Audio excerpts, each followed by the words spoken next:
खबर बहुत बड़ी है।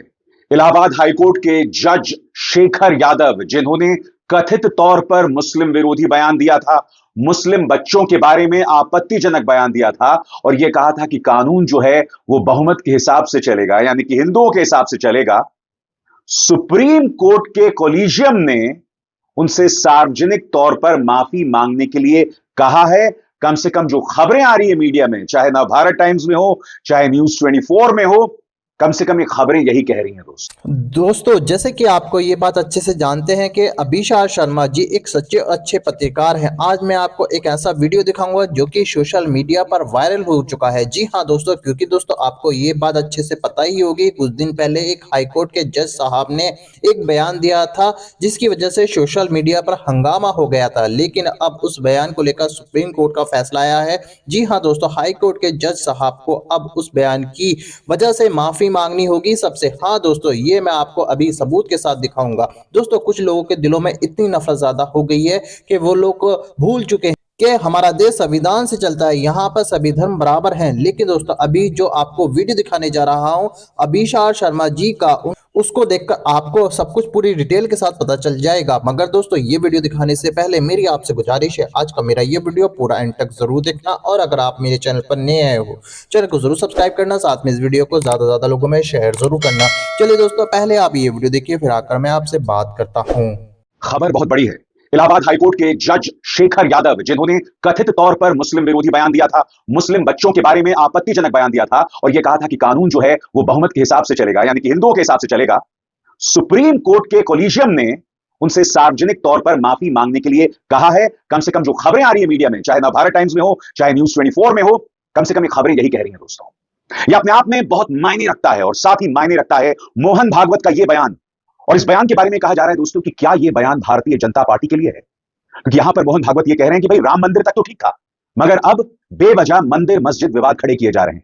याद कीजिएगा, ये वही मोहन भागवत थे जिन्होंने कुछ महीनों पहले कहा था कि हर मस्जिद के नीचे शिवलिंग तलाशने की जरूरत नहीं है। उस वक्त मैं नहीं भूला हूं दोस्तों, कई लोगों ने कहा था कि भाई उस बयान के बाद तो मोहन भागवत ने कुछ भी नहीं कहा और उसके बाद उनकी राय बदल भी गई, मगर पुणे में एक बार फिर उन्होंने वही किया है। शेखर यादव को लेकर क्या खबर है कुछ देर बाद मैं बताऊंगा, मगर सबसे पहले मैं आपको बतलाना चाहता हूं कि इस मुद्दे पर मोहन भागवत की क्या राय है। क्या मोहन भागवत कहीं ना कहीं भारतीय जनता पार्टी के सहयोगी संगठन बीजेपी खुद और सबसे बड़ी बात मुख्यमंत्री आदित्यनाथ को संदेश दे रहे हैं? और मैं ऐसा क्यों कह रहा हूं मैं आपको बताऊंगा दोस्तों। सबसे पहले मैं आपको बतलाना चाहता हूं कि दरअसल उन्होंने क्या कहा। मराठी में उनका बयान है, सुनाऊंगा, मगर उससे पहले उसका क्या अनुवाद है आपकी स्क्रीन पर। राम मंदिर बनना चाहिए और वास्तव में ऐसा हुआ भी, लेकिन हर दिन तिरस्कार और दुश्मनी के लिए नए मुद्दे उठाना ठीक नहीं है। राम मंदिर के बाद कुछ लोगों को लगता है कि वे इसी तरह के मुद्दों को उठाकर हिंदुओं के नेता बन सकते हैं, लेकिन ये स्वीकार्य नहीं है। कहीं ना कहीं नसीहत दी जा रही है कि हर जगह हर मस्जिद के नीचे शिवलिंग मत तलाशो, क्योंकि इससे देश की शांति भंग होती है।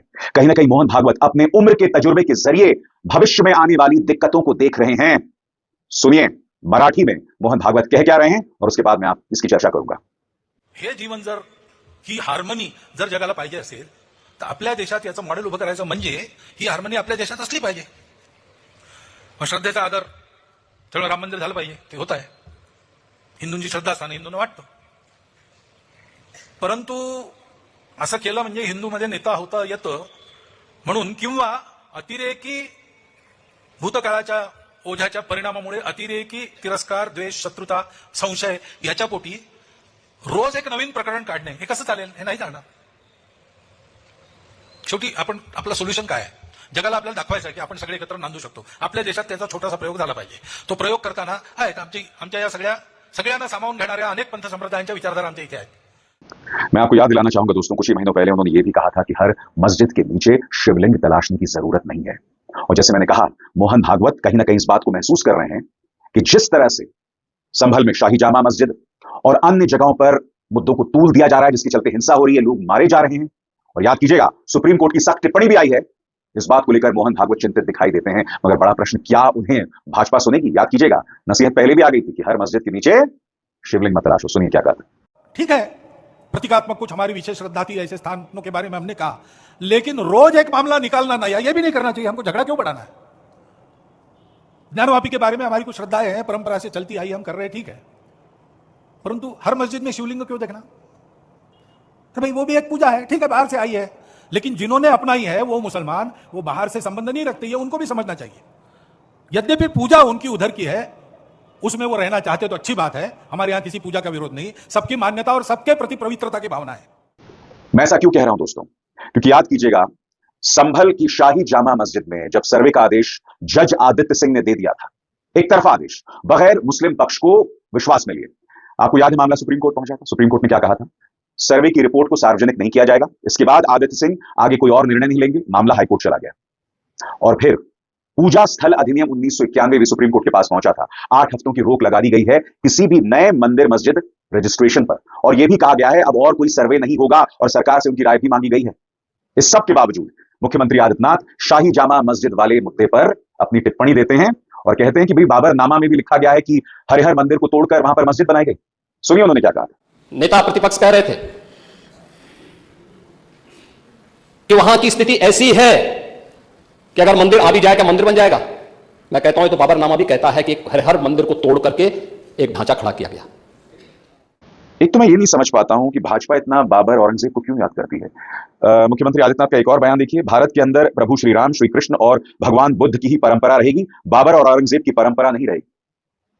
सबसे बड़ी बात, आप क्यों बार बार श्री राम, कृष्ण, बौद्ध, उनकी तुलना आप क्यों औरंगजेब और बाबर से करते हैं? भारतीय जनता पार्टी क्यों एक ही सुर में श्री राम, बाबर और औरंगजेब का नाम ले लेती है? यह बात मैं समझ नहीं पा रहा हूं। यह अपने आप में बहुत चिंताजनक है दोस्तों। सबसे बड़ी बात, कभी कभी ऐसा लगता है कि बाबर और औरंगजेब के ब्रांड एम्बेसडर्स हैं भारतीय जनता पार्टी। यानी कि बाबर और औरंगजेब का नाम जितना ज्यादा भाजपा लेती है उतना कोई पॉलिटिकल पार्टी नहीं लेती। और समानांतर तौर पर बाबर और औरंगजेब की मौजूदगी को झुटलाया भी नहीं जा सकता, क्योंकि वो हमारे इतिहास का हिस्सा है। उनकी मौजूदगी ने हमारे इतिहास को दिशा दी है। क्या भारतीय जनता पार्टी इस मुद्दे पर आंख मूंद सकती है? इसीलिए मोहन भागवत जो बात कह रहे हैं वो कहीं ना कहीं नसीहत है भारतीय जनता पार्टी के लिए, जो आदेशों की धज्जियां उड़ा देती है, जो सुप्रीम कोर्ट के आदेशों को भी नहीं मानती है कभी कभी। क्योंकि अगर मुख्यमंत्री आदित्यनाथ सुप्रीम कोर्ट के दोहरे आदेश के बाद, एक संभल पर और एक प्लेसेस ऑफ वर्शिप एक्ट 1991 पर उनकी टिप्पणी के बावजूद अगर वो इस बात का जिक्र करते हैं और ये तक कहते हैं कि भाई हम बुलडोजर सुप्रीम कोर्ट के आदेश के हिसाब से चला रहे हैं, पहली बात, बुलडोजर शर्मिंदगी की बात है, क्योंकि वो न्याय की धज्जियां उड़ाती है। उसी तरह से न्याय की धज्जियां उड़ाई जा रही थी जिस तरह से बुलडोजर भाजपा शासित राज्यों में चलता था, शर्तों पे चलता था, कुछ ही लोगों पर चलता था। बहरहाल हम बात न्याय और कानून की कर रहे हैं, तो सुप्रीम कोर्ट का एक आदेश तो नहीं कहूंगा, कोलिजियम जो है जिसके अध्यक्ष chief justice of India Sanjeev Khanna है, उसको लेकर एक खबर आई है दोस्तों, मगर ये तमाम खबरें सोर्सेस के हवाले से आ रही हैं। क्योंकि पहले जो शेखर यादव पर खबर आई थी, जज शेखर यादव पर खबर आई थी कि सुप्रीम कोर्ट की कोलिजियम ने कहा है कि जो जज शेखर यादव ने कहा है उसे टाला जा सकता था, बस इतनी बात कहकर चुप हो गए, अवॉइडेबल था। मगर अब दोस्तों ये जो खबर आ रही है ये अपने आप में उनके लिए करारा झटका माना जा सकता है, मगर औपचारिक तौर पर यह बात सामने उभर कर नहीं आई है। खबर यह है कि उनसे कहा जाएगा कि आप सार्वजनिक तौर पर माफी मांगे, मगर खबर यह भी कह रही है कि शेखर यादव अब अपना तर्क, अपना पक्ष रखेंगे। सबसे पहले मैं आपको बताना चाहता हूं कि आदेश दरअसल कहता क्या है। आपके स्क्रीन पर कोलिजियम ने न्यायमूर्ति शेखर यादव से सार्वजनिक माफी मांगने के लिए कहा है। न्यायमूर्ति शेखर यादव ने अपने बयानों का स्पष्टीकरण देने की इच्छा जताई है। न्यायमूर्ति शेखर यादव के बयानों को लेकर विपक्षी दलों ने महाअभियोग की मांग की थी, और आप जानते हैं कि कपिल सिब्बल जो है इसको लेकर महाअभियोग लाने की तैयारी कर रहे हैं। और मैं आपको बताना चाहता हूं कि सार्वजनिक तौर पर माफी मांगने की जो बात कोलिजियम की तरफ से आ रही है, और बड़ा सवाल यही कि क्या वो माफी मांगेंगे, उसको लेकर नवभारत टाइम्स क्या कहता है आपकी स्क्रीन पर। एक अन्य सूत्र ने बताया है कि मंगलवार की बैठक में कोलिजियम ने न्यायमूर्ति यादव से कहा था कि इस मामले को शांत करने के लिए सार्वजनिक रूप से माफी मांगना जरूरी है, लेकिन न्यायमूर्ति यादव भविष्य में किसी सार्वजनिक मंच से यह स्पष्ट करना चाहते थे कि उनकी टिप्पणियों को सही अर्थों में नहीं लिया गया। कोलिजियम अगले कदम पर विचार करने के लिए कुछ दिन इंतजार करेगा। न्यायिक हलकों में चीफ जस्टिस ऑफ इंडिया द्वारा पूर्ण अदालत के साथ इस मुद्दे पर चर्चा को कोलिजियम की ओर से मामले की गंभीरता और अगले कदम पर अदालत को विश्वास में लेने के प्रयास के रूप में देखा जा रहा है। कोलिजियम के पास न्यायाधीश के ट्रांसफर से लेकर आंतरिक जांच शुरू करने तक के कई विकल्प हैं।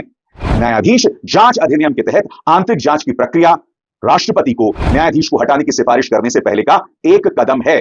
और ये बवाल क्यों मच रहा है दोस्तों? आपको याद है कि उन्होंने विश्व हिंदू परिषद के एक मंच पर जाकर क्या कहा था? आपको याद है ना? जी हां, विश्व हिंदू परिषद के एक मंच पर जाकर शेखर यादव ने कहा था कि मुस्लिम बच्चों को जो शिक्षा दी जाती है, उनके सामने जो उनकी परवरिश होती है, जानवरों की कटाई होती है। हिंदू बच्चों को जो परवरिश होती है, वेद ग्रंथों की पढ़ाई जो होती है, उनके सामने तमाम चीजें होती हैं। वो वहां नहीं रुके, उन्होंने कहा कि भाई कठमुल्लों से भारत को नुकसान है, और बात यहां तक सीमित होती है तो बात समझ आती। उन्होंने ये तक कहा था कि देश का संविधान बहुमत के हिसाब से चलेगा, हिंदुओं के हिसाब से चलेगा, यानी कि संविधान की सीधे तौर पर धज्जियां। सुनिए उन्होंने क्या कहा। कानून तो भैया बहुत संचक से चलता है, परिवार में भी देखिए, समाज में भी देखिए, जहां पर अधिक लोग होंगे जो कहते हैं उसी को माना जाता है। लेकिन आप जबरदस्ती करेंगे आप कि नहीं साहब हम तो ये मान के चलेंगे। लेकिन मैं आपको बता दूं, ये जो जिनकी हम बात कर रहे हैं सब बुरे नहीं है, वो सब बुरे भी नहीं है। ये जो कुरीतियां या बुराइयां जो हम आपको बता रहे हैं वो भी मानते हैं बुराइयां हैं। वो चार पत्नियों के पक्ष में नहीं रहते हैं, पत्नी को तलाक ट्रिपल तलाक के पक्ष में नहीं रहते हैं, बच्चियों को मार दिया जाए इससे पक्ष में नहीं रहते हैं। लेकिन जो कठमुल्ला है जिसे कह लीजिए आप, सब गलत है, लेकिन कहने में बुरे से नहीं है, क्योंकि वो देश के लिए घातक है, बिगाड़ने वाले लोग हैं, जनता को भड़काने वाले लोग हैं, देश आगे ना बढ़े इस प्रकार के लोग हैं, उनसे सावधान रहने की जरूरत है। क्योंकि जो कानून बिल है ये केवल और केवल उन पर्सनल लॉ में आई बुराइयां तक ही सीमित नहीं है। ये जब बुराइयां दूर होंगी तो निश्चित रूप से हमारा देश भी प्रगतिशील होगा। अब इन्हीं बयानों पर सुप्रीम कोर्ट की कोलिजियम की तरफ से खबर आ रही है। जैसे मैंने कहा, सूत्रों के हवाले से खबर है, औपचारिक तौर पर नहीं आई है, हमें इंतजार करना पड़ेगा। बड़ा प्रश्न कि क्या शेखर यादव माफी मांगेंगे, क्या न्यायमूर्ति शेखर यादव माफी मांगेंगे, या उनके सामने राजनीति ही एकमात्र विकल्प बनकर रह गया है। क्योंकि उन्होंने जो बयान दिया है, जो कट्टर तबका है उनसे अच्छा खासा खुश है। हालांकि हमें यह पूछना चाहिए, जब वो बच्चों में अंतर पैदा कर रहे हैं, यानी मुस्लिम बच्चों और हिंदू बच्चों, जब वो ये कहते हैं कि भाई मुस्लिम बच्चों की परवरिश होती है जब उनके आंखों के सामने कटाई होती है, जानवरों को काटा जाता है, और हमारे बच्चों के सामने वेद ग्रंथों की पढ़ाई होती है, तो मेरा उनसे सीधा सा सवाल, क्या मुस्लिम बच्चों की तरह हिंदू बच्चे कभी अपराध नहीं करते? क्या मुस्लिम बच्चों की तरह हिंदू बच्चे कभी बलात्कार नहीं करते, कभी क्राइम नहीं करते, कभी चोरी चकारी नहीं करते? क्या 24 घंटे पूरा साल वो संस्कारी बने रहते हैं? बताइए। प्रज्वल रमन्ना कौन है बताइए, हिंदू था या नहीं था? निर्भया के बलात्कारी 5 जिन्हें सजा मिली, हिंदू थे, कौन थे? मैं सिर्फ आपको यह कहने की कोशिश कर रहा हूं कि एक जज को इतनी हल्की बात नहीं करनी चाहिए। कोई अपराध कर रहा है, उसे धर्म के साथ जोड़कर देखना पूरी तरह से गलत है, पूरी तरह से गलत है। क्योंकि अगर ये मानकर चला जाए कि भाई हिंदू बच्चे जो हैं वो कोई अपराध नहीं करते हैं, संस्कारी हैं, तो फिर तो इस देश की तमाम समस्याएं ही हल हो जाएंगी। क्योंकि जाइए क्राइम के आंकड़े देखिए, चूंकि इस देश में 80% आबादी हिंदुओं की है, अब जाहिर सी बात है चूंकि आबादी ज्यादा हिंदुओं की है, तो आबादी के मुताबिक अपराधी भी ज्यादा हिंदुओं के होंगे। अब सोचिए, अगर इनके तर्क को माना जाए, न्यायमूर्ति शेखर यादव की हिंदू जो होते हैं संस्कारी होते हैं, कभी कुछ गलत नहीं करते हैं, उनकी परवरिश सामने वेद ग्रंथों को देखकर होती है, अगर इस तर्क को माना जाए तो इस देश में अपराध क्राइम जो है वो 80% कम हो जाएगा, क्योंकि हमारी आबादी 80% है। यानी किसी भी तरह का नरगल, हल्का, वाहियात और बकवास तर्क देना और एक न्यायमूर्ति को यह शोभा नहीं देती।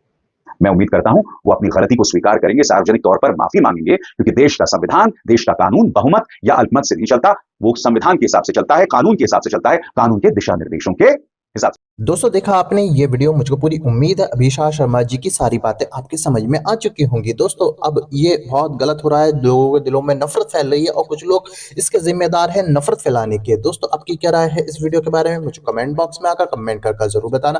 दोस्तों आज की वीडियो में बस इतना ही, मैं फिर मिलूंगा ऐसे ही दूसरी वीडियो के साथ, तब तक के लिए खुदा हाफिज।